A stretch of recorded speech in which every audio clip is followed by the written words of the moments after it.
আল্লাহর দ্রোহিত বান্দারা বলবে আমরা গুনাহ করিনি, আল্লাহ তাবারক তাআলা বলবেন তাহলে কি আমার ফেরেশতারা জোর করে লিখেছে? হ্যাঁ হ্যাঁ, সেখানেও কিন্তু তাদের অন্তরে শয়তান বাসা বেঁধে তাদের কুমন্ত্রণা দিতে থাকবে। তখন সে বলবে, আল্লাহ তাবারক তাআলার কাছে বলবে আল্লাহ আমি গুনাহ করিনি। আল্লাহ তাবারক তাআলা বলবেন যে আল-ইয়াওমা নাখতুমু আলা আফওয়াহিহিম ওয়া তুকাল্লিমুনা আইদিহিম ওয়া তাশহাদু আরজুলুহুম বিমা কানু ইয়াকসিবুন। ওই দিনে বান্দা যখন গুনাহ করার অস্বীকার করবে, আল্লাহ তাবারক তাআলা বলবে আল-ইয়াওমা নাখতুমু আলা আফওয়াহিহিম ওয়া তুকাল্লিমুনা আইদিহিম, আজের মুখে বন্ধ করে দাও, আজের মুখে ইসলাম মেরে দাও, আজের বলনহীন করে দাও। আল-ইয়াওমা নাখতুমু আলা আফওয়াহিহিম ওয়া তুকাল্লিমুনা আইদিহিম, ওর হাত কথা বলবে, ওয়া তাশহাদু আরজুলুহুম, তার পা সাক্ষী দেবে, ওয়া তাশহাদু আরজুলুহুম বিমা কানু ইয়াকসিবুন, সমস্ত অঙ্গ প্রত্যঙ্গ বলবে আল্লাহ অমুক জায়গায় অমুক সময় অমুক জায়গায় বান্দা এই গুনাহটা করেছিল। আল্লাহ তাবারক তাআলা পরবর্তীতে তোমার বিরুদ্ধে হয়ে বলবে বান্দা সেদিন তুমি কিছুই তোমার বিরুদ্ধে সবাই চলে যাবে। লিকুল্লি নাবাইন মুস্তাকাররু ওয়া সাওফা তা'লামুন, নির্দিষ্ট সময়ে আল্লাহ তাবারক তাআলা তোমার আমলনামা বার করে দেবে। আল্লাহ তাবারক তাআলা বলেন ওয়াজাদা মা আমিলু হাজিরান ওয়া লা ইয়াযলিমু রাব্বুকা আহাদা, সমস্ত আমল তোমার সামনে উপস্থিত করা হবে, সমস্ত আমল তোমার সামনে উপস্থিত করা হবে। আর বান্দাকে বলবে তুমি এই গুনাহটা কোথায় অস্বীকার করবে, সমস্ত গুনাহ তোমার সামনে দেখানো হবে। বান্দা তুমি কোথায় বলবে, কোথায় অস্বীকার করবে? তখন বান্দা আফসোস করতে করতে করতে করতে হাতের কোণই পর্যন্ত চিবিয়ে খাবে।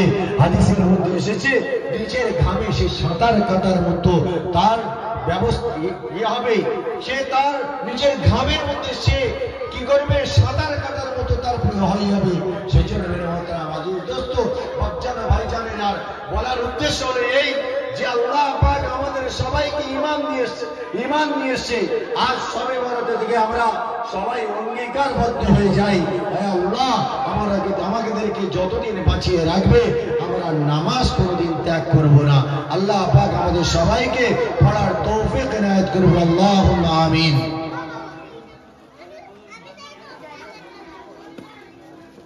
জিনিস দেওয়া হচ্ছে দলিল পড়া একবার আল্লাহুম্মা সাল্লি আলা সাইয়্যিদিনা মাওলানা মুহাম্মদ ওয়া আলা আলি সাইয়্যিদিনা মাওলানা মুহাম্মদ। রোম থেকে সহিল এলো, রোম থেকে সুহেল এলো, হাবশা থেকে বেলাল, পারস্য থেকে সালমান এলেন। আমার আর সেই নবীর নামের হাসরে হব মোরা পার। আল্লাহুম্মা সাল্লি আলা সাইয়্যিদিনা মাওলানা মুহাম্মদ ওয়া আলা আলি সাইয়্যিদিনা মাওলানা মুহাম্মদ। আল্লাহ পাক আমাদের সবাইকে আমল করার তৌফিক ইনায়াত করুন। বান্দা তুমি যদি না কাল কিয়ামতের সময়, এটা মনে রাখেন তিরমিজি শরীফের একটি হাদিস আপনাদের কাছে বলি যে আল্লাহ তাবারক তাআলা কোন মুমিনের জন্য জাহান্নাম তৈরি করে নাই, বলো না হয়ে যাবে ততক্ষণ পর্যন্ত কথা বলা হারাম।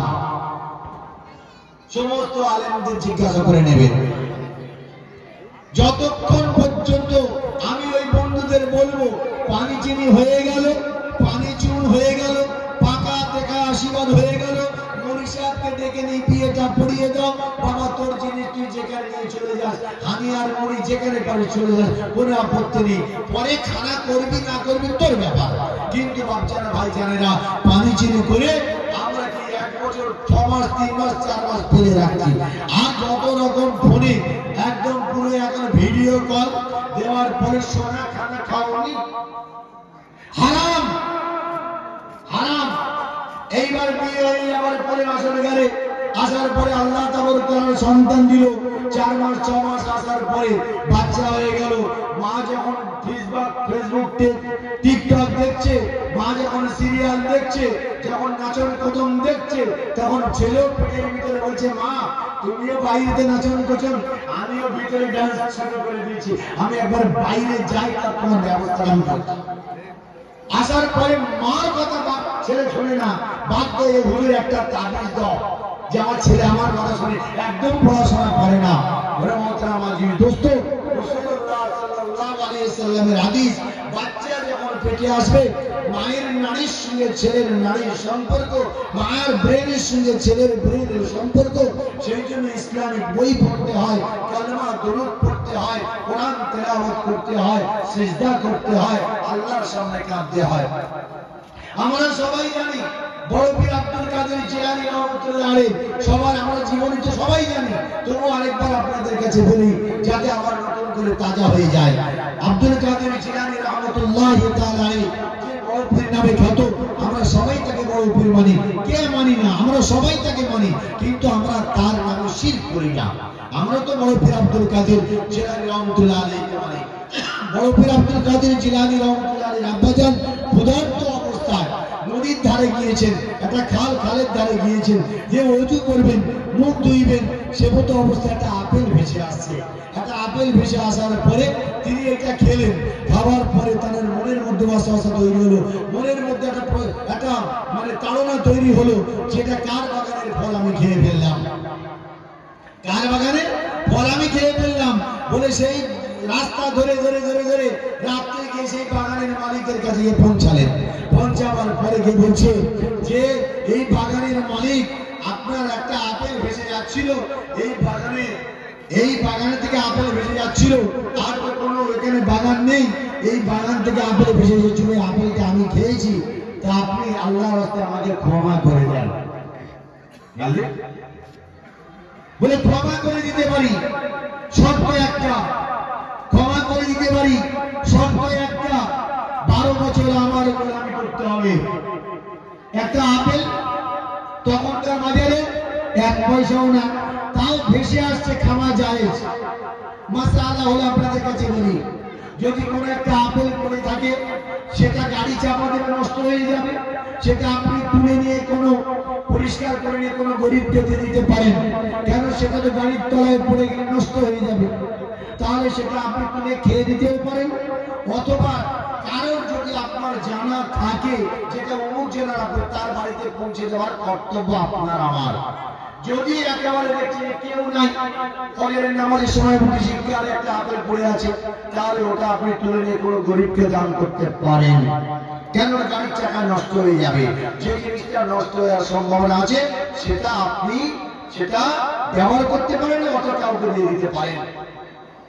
বেশি টাকা পয়সা পেলে কোনো মানুষের কোনো মানে বিশেষ মানে দরকারি জিনিস, যেরকম মোবাইল বা কাপড় গাড়ি ইত্যাদি যে পেয়ে গেলেন, তাহলে তার কাছে যথাযথ পৌঁছে দেওয়ার দায়িত্ব আপনার আমার।